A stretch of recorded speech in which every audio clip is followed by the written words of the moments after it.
Hello and welcome to Cookery of Mason Storm. I was planning on making some hot dog buns, but I changed my mind midway through and decided to make sandwich buns instead. Let's see how they're made. Ingredients to make our buns consist of 2 teaspoons of salt, 1 teaspoon of sugar, 2 1/4 teaspoons of yeast or 1 yeast package, 2 1/2 tablespoons of olive oil, 3 cups of flour, and 1 1/4 cups of warm water. And to begin with, we'll get our bowl of water out, dump our yeast in, as we do with all of our yeast breads. We want to make sure it comes alive and we don't waste our time. Then we can get ourselves our nice big mixing bowl out, and then we can start adding in our ingredients. We're going to start with our dry ingredients first. So we're going to add in our flour, our salt, our sugar, and then I guess we'll give it a little bit of a stir. Make sure we have a nice combining factor going on. And then we can add in our oil. And then we can add in our water, which are all the ingredients that we need for our delicious buns for our lovely sandwiches. And once all of our water is in, we're going to start mixing it up. And the dough is going to start to kind of hold together, which is exactly what we want. And when it starts to really hold together and you can't really mix it anymore, then it's time to clean off the spoon, just take all the batter off it that's on it, and start mixing it by hand. We're going to start kneading this bread.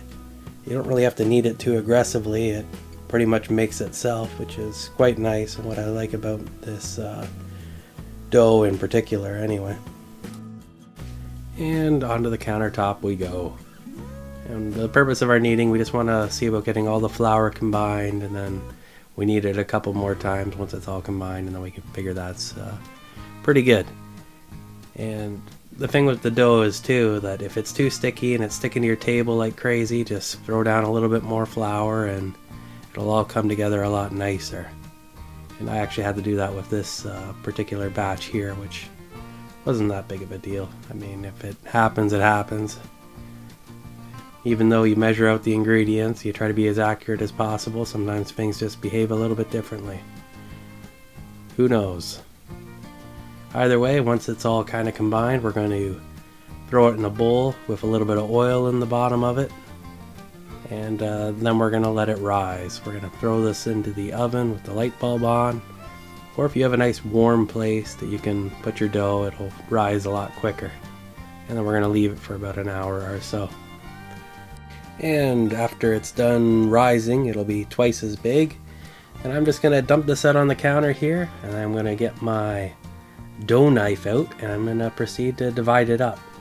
Now, however many pieces you divide it into will determine how many buns you get out of the dough itself.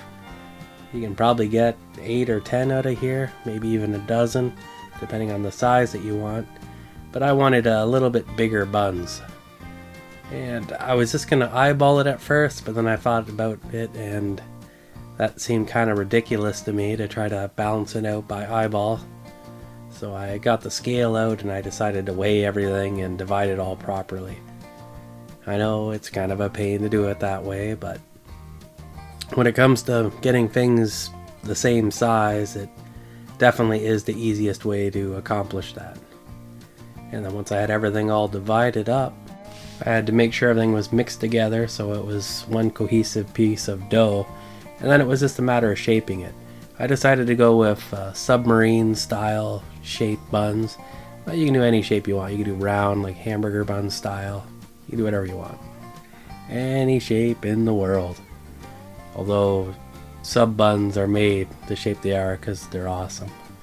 And then onto the cooking sheet we go. But before I throw these in the oven, I'm going to make an egg wash. So I got a little bit of water here in this bowl. Just going to crack an egg into it. And then mix the egg in with the water. And then apply that to all the buns. Just kind of doing a final shaping here. Making sure they're kind of the shape that I wanted them to be. The one on the right hand side closest to the camera could probably be re-kneaded and then shaped again because it has a lot of lines and cracks in it because it wasn't mixed together quite perfectly, but it did hold together when it was cooking. But that's just kind of something you want to keep an eye on because one piece of dough does definitely make a better bun. And once we're done with our egg wash, and then I'm going to apply a little bit of salt onto the top of the buns before throwing them in the oven. And I'm going to throw these in the oven at 375 degrees, and I'm going to cook them for about 20 minutes till we get a little bit of golden brown on the top and they're kind of cooked through. They cook fairly quick because they're so small. And here they are when they are done.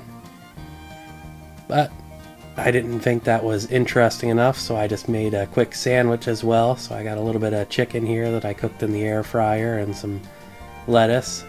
And in the chicken I mixed in a little bit of mayo. So I'm making a bit of a chicken salad sandwich, I guess is what it's called.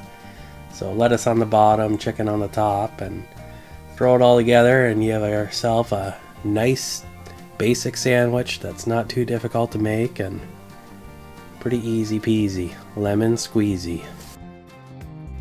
In hindsight, probably should have put the meat on the bottom and the lettuce on the top, but that's neither here nor there. Either way, this is how I make my sandwich buns. So let me know in the comments below how you make yours, if you make your own sandwich buns, if you like the store-bought ones. Just a little bit of engagement. And if you like my content, would like to see more of it, please like and subscribe. And until next time, stay awesome.